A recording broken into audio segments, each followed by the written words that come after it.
बोल वृंदावन बिहारी लाल की। इस श्लोक का गायन जिसका मैंने आपको अर्थ किया था ना अभी, बरहा पीडम नटवर, इसी श्लोक को शिष्य ने पुष्पों को चुनते हुए गुनगुनाया और सुखदेव की समाधि टूट गई। कृष्ण का माधुर्य देखकर, कृष्ण का सौंदर्य देखकर जैसी समाधि टूटी ना, तो उस साधक से कहा कि आगे बोलो, आगे कौन सा श्लोक है? तब कहा आगे तो मेरे गुरुदेव जानते हैं। सुखदेव ने कहा चलो अपने गुरुदेव के पास। ये साधक सुखदेव की उंगली को पकड़ा और वेदव्यास के सामने आसन पर बैठा दिया। वेदव्यास ने कहा वत्स, तुम मेरे ही पुत्र हो। तब कहा पिताश्री, मुझे श्रीमद् भागवत की कथा का श्रवण कराएं। और भगवान सुखदेव ने पिता वेदव्यास से श्रीमद् भागवत की कथा का श्रवण किया। पहले जो श्रोता हुए वो सुखदेव। प्यार से बोलो, आपका ध्यान मेरी तरफ हो। भागवत के सबसे पहले 4 श्लोक नारायण ने ब्रह्मा को सुनाए थे। थोड़ा क्रम आप समझ लें, जो आपको थोड़ा सा आगे समझने में सुविधा हो जाए। 4 श्लोक की भागवत को सबसे पहले नारायण ने ब्रह्मा को सुनाए और ब्रह्मा ने अपने दशम पुत्र देवर्षि नारद को सुनाया और देवर्षि नारद ने महर्षि वेदव्यास को भागवत सुनाई और वेदव्यास ने अपने पुत्र सुखदेव को श्रवण कराई और सुखदेव ने राजा परीक्षित को सुनाई। और वही भागवत संत राजीव नैन आपको सुना रहे हैं। वही भागवत है। मैं भागवत का क्रम नहीं छोड़ूंगा और उसी क्रम में आप सुनते जाएंगे। यदा मृधे कौरव सृंजयाना वीरेश्वतो वीरगतिं गति ब्रकोदराभिध गदा विमर्श भगनोर्दण्डे धृतराष्ट्रपुत्र भगनोर्दण्डे धृतराष्ट्रपुत्र। कौरव और पांडवों का आज अंतिम दिन का युद्ध है और भीम ने गदा का प्रहार किया है दुर्योधन की जंघा पर। उर्दंड शब्द का अर्थ है जंघा। उरु माने जंघा। यदि दुर्योधन का प्राण निकल सकता था ना, तो वो सिर्फ जंघा से निकल सकता था। एक दिन दुर्योधन ने मां गांधारी से कहा, मां ऐसा आशीर्वाद दे दे कि पांडव मुझे मार ही ना पाए। गांधारी ने कहा, दुर्योधन तुम निर्वस्त्र होकर के मेरे सामने से निकल जाओ और मैं आंखों की पट्टिका खोल करके आपको देख लूं तो आपका शरीर वज्र का हो जाएगा। दुर्योधन ने कहा, अब तो मेरी मां है भाई, ये तो कोई शर्म जैसी बात ही नहीं है। और ये निर्वस्त्र होकर के गांधारी के पास आने लगा तो रास्ते में द्वारकाधीश कृष्ण मिल गए और जैसे कृष्ण मिले तो भगवान ने मुंह को घुमा लिया। छी, शर्म नहीं आती तुमको? यदि मां के पास भी जा रहे हो तो कम से कम कुछ विशेष अंगों पर तो वस्त्र पहनना ही चाहिए आपको। इसको लज्जा लगने लगी और केला का वृक्ष में खड़ा हुआ था, उसने केला के पत्ते तोड़ लिए और जंघा पर लपेट लिया। कृष्ण मन ही मन बोले, बन गई बात, बन गई बात। और ये दुर्योधन पहुंच गया गांधारी के सामने और गांधारी ने आंखों की पट्टिका को जब खोला तब कहा, दुर्योधन तुम्हारा पूरा शरीर वज्र का होगा लेकिन जंघा इतनी कोमल होगी कि एक बाण से और गदा से तुम्हारे प्राण निकल जाएंगे। मैंने कहा था कि तुम निर्वस्त्र आना, ये पत्ते कहां से लपेट के आ गए?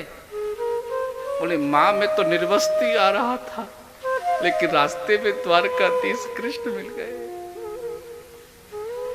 कृष्ण बहुत अच्छे से जानते थे यदि ये वज्र का हो गया तो महाभारत में मेरे को भी मारना संभव नहीं हो पाएगा। किसी विजय को जीतना 5 मिनट का खेल नहीं साहब, 5 साल लगना पड़ता है। प्यार से बोलो। आप बोले कि अभी हम जाएं और चुनाव जीत कर आ जाएं, माफी चाहता हूं। कृष्ण ने महाभारत को पांडवों को रणनीति से जितवाया। यदि आज यहां ये वज्र का हो जाए ना तो भीम कुछ भी नहीं कर सकता था और अर्जुन कुछ भी नहीं कर सकता था, लेकिन भगवान ने अपनी नीति से इसको कमजोर कर दिया। अकेला बर्बरीक आया था महाभारत में सम्मिलित होने, अकेला बंदा आया था। रास्ते में कृष्ण मिल गए उसे, पूछा भाई कहां जा रहे हो? बोले मुझे महाभारत में सम्मिलित होना है। बोले किसके साथ युद्ध करोगे? बोले जो हारेगा उसके साथ करूंगा। भगवान बोले बिगड़ गया खेल। ये इतना सूरवीर व्यक्ति है कि इसके साथ पांडवों को टिकना संभव नहीं है। तुम्हारी क्या विशेषता है? भगवान ने पूछा क्या विशेषता है? तब इसने कहा कि मैं एक ही बाण में 1,00,000 बाण निकाल सकता हूं। भगवान कृष्ण बोले जरा दिखाओ। ऊपर तो महाराज पीपल का वृक्ष था। भगवान ने कहा दिखाओ। इसके सारे वृक्षों के पत्तों को बाण से छेद दो। बर्बरीक कहता है अभी लो। भगवान ने क्या किया? एक पत्ता चालाकी से पैर में दबा लिया। भगवान ने पैर के नीचे पत्ता रख लिया पीपल का और कहा कि बाण चलाओ, सारे पत्ते छेदो। ये लो, मैंने बाण का संधान किया दादा। सारे पत्तों का छिद्र होते हुए कृष्ण के ऊपर, पैर के ऊपर खड़ा हो गया बाण। बर्बरीक ने कहा कृष्ण हटा लो, चालाकी नहीं चलेगी। भगवान बोले ये तो खतरनाक आइटम है। ये व्यक्ति ऐसा है कि ये जिधर खड़ा हो जाएगा उधर तो निश्चित है कि विजय मिल जाएगी। अब तो महाभारत छोड़ो, पहले इससे महाभारत करना है। प्यार से बोलो। अब क्या करें? भगवान कृष्ण बहुत जबरदस्त आदमी, उन्होंने क्या किया? ब्राह्मण का भेष बना लिया और ब्राह्मण भेष बना के पहुंच गए बर्बरीक के पास और कहा कि मैं ब्राह्मण हूं, मुझे आपसे भिक्षा चाहिए। इस शासक सूरवीर ने कहा बताइए ब्राह्मण क्या चाहिए? आप मांगे मैं दूंगा, आप निवेदन करें, आप याचना करें। इसने कहा महाराज पहले 3 बार बोलो। अरे दिया बोले। तब कहा कि मुझे बहुत कुछ नहीं चाहिए, आपके सिर का मुझे दान चाहिए। जैसी सिर का दान मांगा तो बर्बरीक ने कहा तुम कोई ब्राह्मण नहीं हो ना, सच बताओ तुम कौन हो? कृष्ण सुदर्शन चक्रधारी प्रकट हो गए। प्यार से बोलो। कृष्ण भगवान ने कहा भाई शीश दे दो हमें आप अपना। तब कहा प्रभु क्यों भेष बदलने की जरूरत थी, आप वैसे ही मांग लेते। तुम्हारी सामर्थ्य मेरे सामने खड़े होने की नहीं थी ना, तो आप वैसे ही मांग लेते। मैं सूरवीर हूं, सिर दूंगा आपको, लेकिन मेरे जीवन की अंतिम इच्छा को आपको पूरा करना है। भगवान बोले अंतिम इच्छा प्रकट करिए। बोले मैं महाभारत को आंखों से देखना चाहता हूं। भगवान बोले ये मेरी जवाबदारी है, आप अपना शीश का दान दीजिए। भगवान के चरणों में शीश काट कर चढ़ाया। भगवान प्रसन्न होकर के बोले आने वाले कलयुग में आपको लोग मेरे नाम से पूजा करेंगे। और उस भगवान का नाम खाटू श्याम हो गया। खाटू श्याम, खासकर मारवाड़ी लोग उसकी पूजा अर्चना ज्यादा करते हैं। अब भगवान ने पता है क्या किया, महाभारत को दिखाना था, तो महाभारत को जैसे भैया वीडियो बनाते ना, ये 3 पैर वाला जो पाइप है, ऐसे ही भगवान ने बनाया और उसके शीश को वहां पर खड़ा कर दिया और पूरे महाभारत का दर्शन उसने किया। और दर्शन ही नहीं किया, उसने कैप्चर भी किया।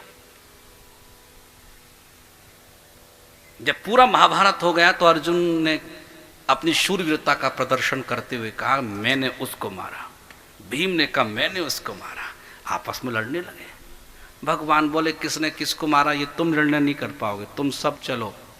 एक ऐसा व्यक्ति है जिसने पूरे महाभारत को देखा है, चलो।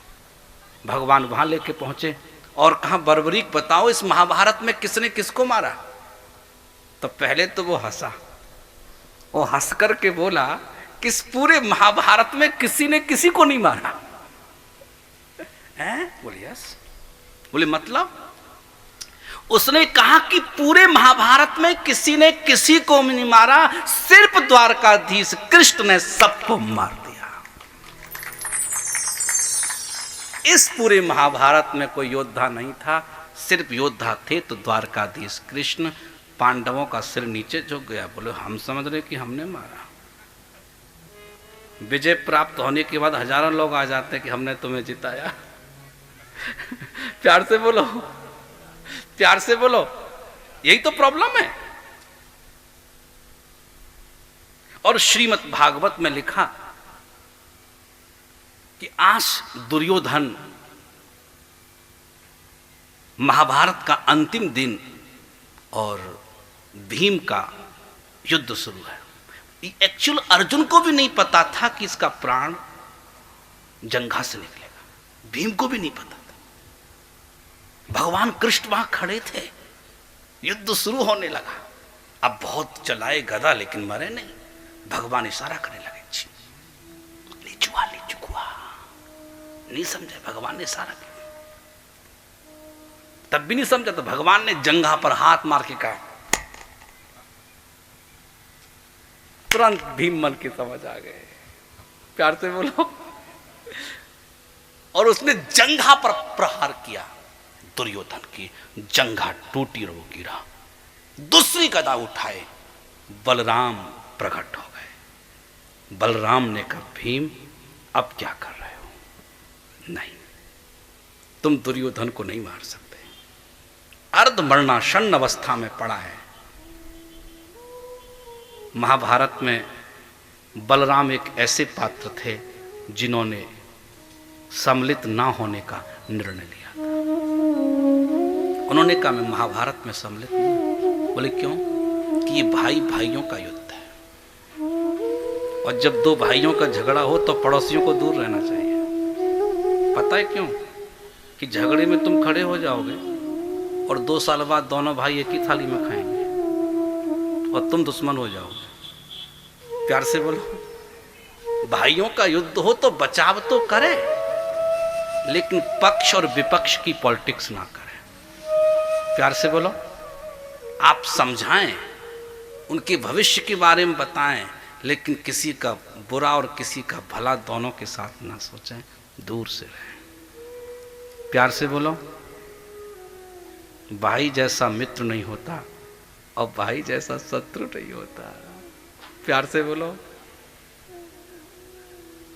इसलिए मैं कहूंगा भाइयों से कि जितना हो सके जीवन में प्रेम से रहना। भाई तो रहते लेकिन भाभी लोग नहीं रहने देते। प्यार से बोलो। नहीं, आप लोग बहुत अच्छे, मैं जानता हूं। प्यार से बोलो।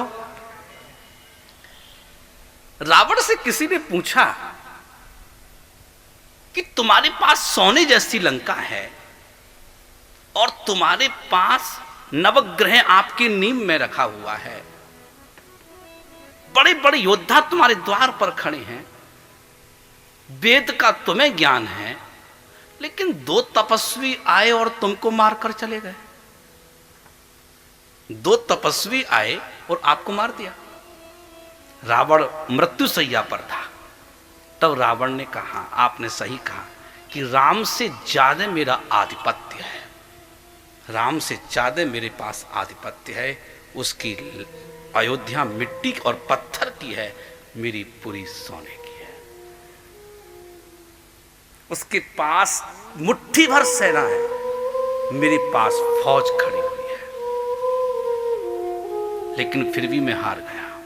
बोले क्यों? बोले एक ही कारण था मेरे हारने का, सिर्फ एक कारण है मेरे हारने का। बोले क्या?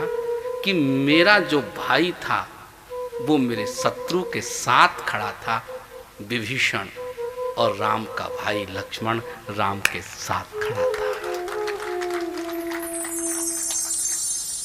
रामायण से सीख लो, आप इसे मानस में आप पढ़ते हो, उसे सीख लो। रावण ने स्वीकार किया कि मेरा खुद का भाई, यदि आपसे भाई कोई कमजोर है तो इतना मत दबाना कि वो तुम्हारे शत्रु के साथ मिल जाए। हो सकता है किस्मत है, कोई ऊपर कोई नीचे, दबाना मत, सहयोग ना करो तो, दबाना मत, सहयोग ना करो तो। रावण ने कहा बस एक ही कारण है, मेरा भाई मेरे शत्रु राम के साथ है और राम का भाई लक्ष्मण राम के साथ है। प्यार से बोलो, एक और एक दो नहीं होते, कई बार एक और एक 11 भी होते हैं। प्यार से बोलो। और जब परिवार एक हो ना, तो हजारों लोग एक साथ खड़े हो जाए ना, कुछ नहीं हो सकता। प्यारी बड़ी पॉलिटिक्स है लोगों की, पहले घर तोड़ो, घर फोड़ो, तब आगे बढ़ो। प्यार से बोलो। आज बलराम ने रोक दिया और श्रीमद् भागवत में लिखा कि रात्रि हो रही है, अश्वत्थामा आ रहा है।